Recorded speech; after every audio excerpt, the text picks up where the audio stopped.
آپ میں سے کوئی سوال کرے گا کہ یہ سخت کیوں ہوتے ہیں مولوی؟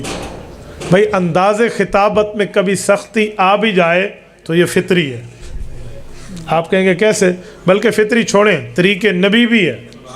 صحیح بخاری، حضرت ابو ہریرہ راوی ہیں، رسول اللہ کی خطابت کے انداز بتاتے وقت اللہ کے رسول فرماتے، حضرت ابو ہریرہ فرماتے ہیں اذا قام فینا رسول اللہ خطیبا.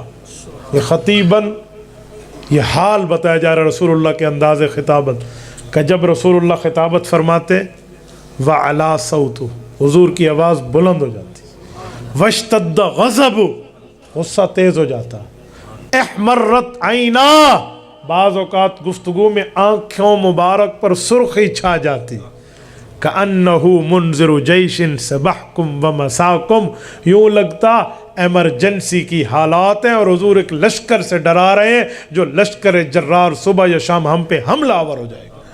یہ ہے انداز گفتگو پیغمبر کریم.